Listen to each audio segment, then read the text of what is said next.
Subscribe to channel and press the bell icon for the latest updates. इस पवित्र स्थान पर उपस्थित हैं, इस बात के लिए लाखों करोड़ों में परमेश्वर का धन्यवाद करते हैं। हे प्रभु, जैसे आपने हमें चुना वैसे सारे मसीह भाई बहनों को ऐसे ही बना के अच्छे से रखो, क्योंकि मेरा जीवन इतना चेंज हो गया है कि मैं सोच भी नहीं सकता हूँ। ममता भाभी के लाखों करोड़ों में धन्यवाद करते हैं कि ये हमें उस लाइन को दिखाया, उस सीढ़ी को दिखाया कि आप बस चढ़ते जाओ, जबकि अभी तो हम एकदम से नीचे हैं। लेकिन ममता भाभी से जब मैं बात करता हूँ तो मुझे इतना बुलंद कर देते हैं कि मैं अपने आप से इतना मजबूत हो जाता हूँ कि अगर उसमें डगमगाता हूँ कि हाँ एक सीढ़ी नीचे आ जाऊँ ना, फिर भी ऐसा मतलब हमें दे देती हैं कि हम एक सीढ़ी नीचे आने के बजाय कम से कम 5 सीढ़ी ऊपर चढ़ जाते हैं। उस तरीके का इनसे हमसे वचन मिलता है। तो उन्हीं के मार्गदर्शन में मैं चल रहा हूँ। जैसे जैसे मुझे बताते जा रहे हैं वैसे वैसे मैं चल रहा हूँ। ये पिता आपसे बस यही रिक्वेस्ट है हमारा कि उन सबको ऐसे और उन्नति की ओर बढ़ाओ कि ताकि उनको देख के मैं भी चल सकूँ। मेरी ये गवाही है कि मैं 26 तारीख को अपने गुड़गांव से आ रहा था। तो हम वहाँ गुड़गांव से दिल्ली लमसम 30 किलोमीटर पड़ता है, तो वहाँ से एक लोकल ट्रेन चलती है। तो परमेश्वर का धन्यवाद है कि एक दिन आगे और एक दिन पीछे दोनों दिन ट्रेन थी, लेकिन जिस दिन हमें आना था उस दिन देखा लास्ट में एकदम 4 बजे की ट्रेन थी। 3:30 बजे मैं देखा कि अब कमरे से निकलते हैं, मैं एक बार देख लेते हैं वहीं बैठे बैठे। उस दिन देखा तो ट्रेन ही कैंसिल था। लेकिन वहाँ मैं पाप किया था वहाँ उस समय, इसलिए मेरे साथ वो घटना घटी। क्या हुआ कि इसके छोटे वाले को बोल रहा हूँ चलो वहाँ बैठा देना, हम यहाँ से निकल जाएंगे लोकल ट्रेन पकड़ के, और उसके बाद में जो है फिर हम दिल्ली से बैठ लेंगे, चले जाएंगे। ये बोला ठीक है। देखा तो ट्रेन उस दिन कैंसिल थी। फिर क्या बोलते हैं, परमेश्वर का धन्यवाद है कि ये बोला, एक और मेरा पार्टनर है वो बोला कि चलो मेट्रो से चलते हैं। तो ये हुआ कि चलो ठीक है, मेट्रो से गया। जबकि 2-3 बैग था और सामान बहुत सारा था। अब घर पे प्रोग्राम था, इसके लिए थोड़ा सामान ज़्यादा हो गया था, नहीं वैसे चले आते थे। तो ये बोला कि चलो हम बैठा देंगे। तो ये इसको भी दिल्ली तक आना था। तो पार्टनर पहले बोला चलो आज छुट्टी है, मैं भी यहीं गुड़गांव में अपना सामान ले लूँगा, हमारे भी घर में 2 तारीख को शादी है, वहाँ तक हम भी साथ में चलेंगे। मैं बोला ठीक है, और तुम चलना गुड़गांव उतर जाना, हम लोग चले जाएंगे। तो अब देखो हमारा दिमाग वहाँ भी नहीं काम कर रहा था, क्योंकि वहाँ हम पाप कर चुके थे। हमेशा जब आते थे तो परमेश्वर को आगे रख के जाते थे। लेकिन उस दिन क्या हुआ, मेरे जुबान पे नाम ही बिल्कुल नहीं आया कि परमेश्वर मैं जा रहा हूँ घर, आगे आगे आप चलोगे, पीछे पीछे मैं चलूंगा। इसलिए मेरे साथ ये सब होता चला गया। उसके बाद में वहाँ जब मेट्रो स्टेशन पे पहुंचा तो वहाँ क्या हुआ कि मैं 2 बोतल दारू लिया था। कि ये हुआ कि घर प्रोग्राम है, वहाँ सस्ती मिलती है, जैसे रिश्तेदार आते हैं तो थोड़ा दे देंगे जो काम वाम करते हैं।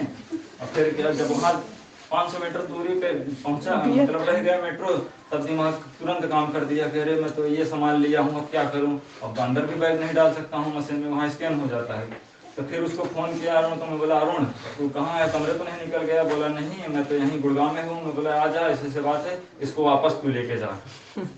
उसके बाद उसको फिर बुलाया, वापस लेके आया। वहीं से इतना ताम झाम सामान लेके इधर उधर में बड़ा परेशान हो गया, क्योंकि वहाँ मैं बात कर रहा था, हमें पता था। मैं परमेश्वर को भी आगे नहीं रख के चला कि परमेश्वर आप ध्यान देना, मैं जा रहा हूँ।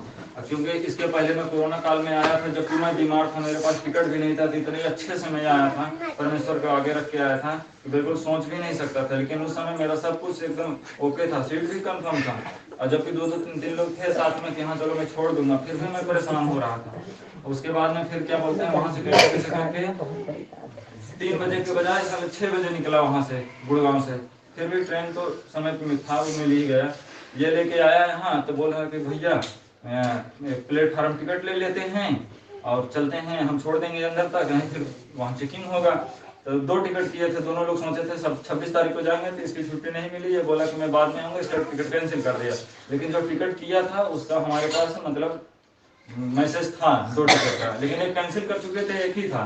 और उसके बाद में ये बोला टिकट ले लेते हैं प्लेटफार्म 10 रुपए का। मैं बोला कि अरे छोड़ चल। मैं भी वहाँ दिमाग लगा दिया, क्योंकि मधु वाले सर बोले थे कि अगर तुम अपना दिमाग लगाओगे तो वहाँ स्वयं अपना हानि करोगे। मैं वहाँ अपना दिमाग लगा दिया। ये बोल रहा है बार बार कि टिकट ले लेते हैं, नहीं पकड़ लेगा। मैं बोला 4-5 साल हो गया, कभी तो ऐसा हुआ नहीं, तू चल। अभी 1 हफ्ते पहले मैं आया था, बगैर टिकट के अंदर बाहर 2 लोग थे, हुए कोई प्रॉब्लम नहीं, तू चल। ये बोल रहा था, मैं वहाँ अपना दिमाग लगा दिया। उसके बाद में जब जा रहा हूँ तो दुनिया को नहीं टीटी पकड़ रहा, मुझे टीटी पकड़ लिया।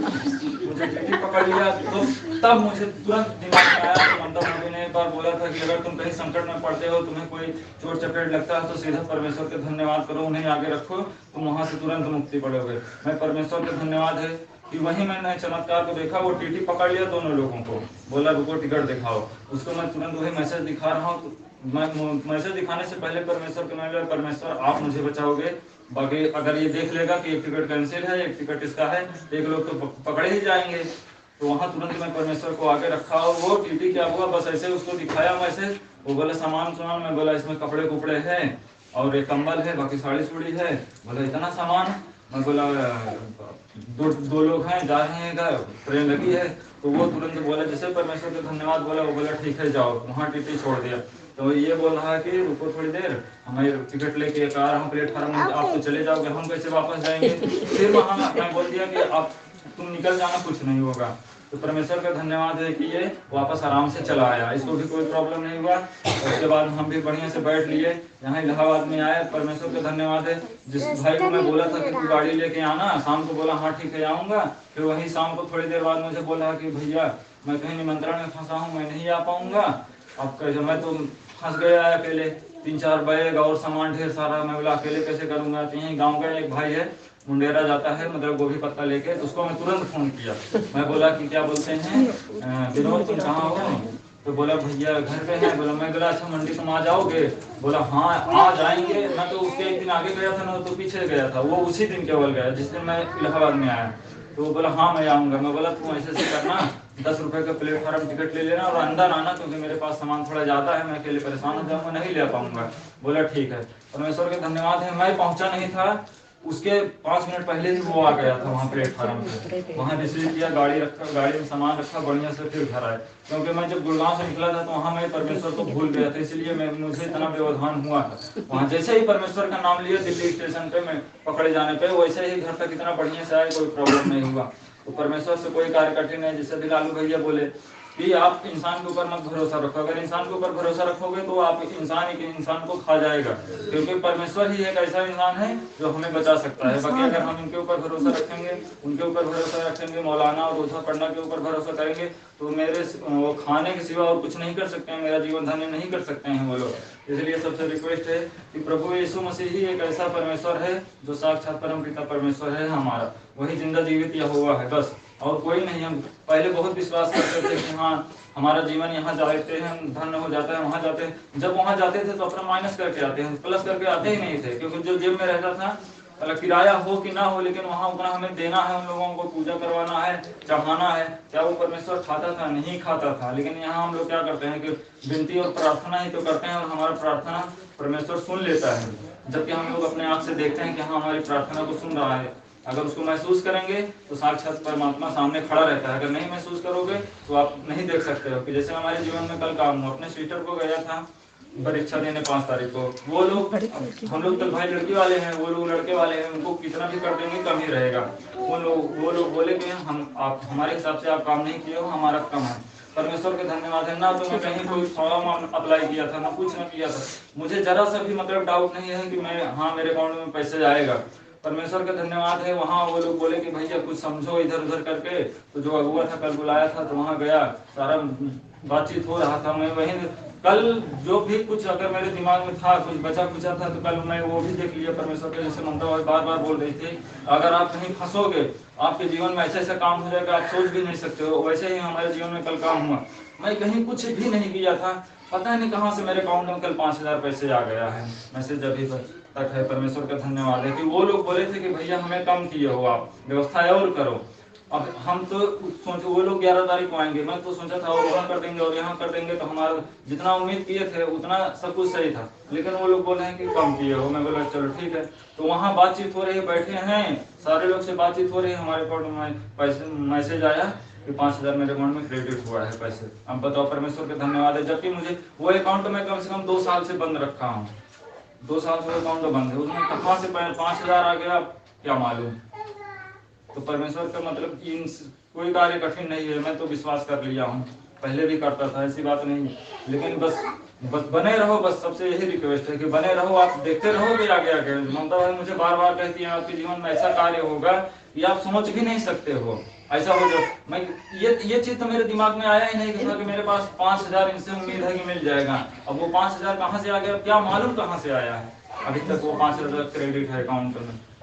परमेश्वर से कोई कार्य कठिन नहीं है। आप अगर देखोगे तो सब कुछ दिखेगा, बस महसूस करने की हमें जरूरत है, बस यहाँ परमेश्वर ने कैसे कार्य किया। अगर हम जा रहे हैं कहीं, इस मार्ग से जा रहे हैं, हमें पता है कि इस मार्ग से जा रहे हैं 10,000 लगेगा। अगर यहाँ तक जाएंगे ना, बीच में एक ऐसा मोड़ आएगा तो वहां से मुड़ जाओगे तो 10,000 लगने वाला है वो भी नहीं लगेगा, आप यहीं से मुक्तर्न हो जाओगे। मैं देख रहा हूँ बराबर, मेरा जीवन धन्य हो गया है। पर ममता भाई के लाखों करोड़ों में धन्यवाद करते हैं कि जो हमें इस मार्ग को कोई दिखाया नहीं। हम तो अज्ञान थे, हमें तो कोई कुछ पता ही नहीं था भाई। जैसे पहले चल रहे थे वैसे अभी चल रहे हैं, वैसे फंसे रहे थे। इसलिए सबसे विनती और प्रार्थना है कि प्रभु यीशु मसीह एक ऐसा परमेश्वर है जो हमारे जीवन को धन्य कर सकता है। उनसे कोई कार्य कठिन नहीं है। आप भजन और वचन में चलते रहे। इसीलिए मैं अपने परमेश्वर के लाखों करोड़ों में धन्यवाद करता हूँ। पिता, हे पिता परमेश्वर, सारे मसीह भाई बहनों को और उन्नति की ओर बढ़ाओ कि उनको देख के मैं भी चल सकूं, उनको देख के मैं भी मजबूत हो सकूं। जैसे उनके जीवन में अच्छा अच्छा कार्य कर रहे हो पिता, वैसे हमारे भी जीवन में अच्छा अच्छा कार्य करो पिता। हे पिता, जितने भी यहाँ मसीह भाई बहन आए हैं पिता, उनको भी जितनी भी मनोकामनाएं हो आप परमेश्वर आज से ही पूरा कर चुके हो प्रभु यीशु के नाम से। मेरा नाम विमल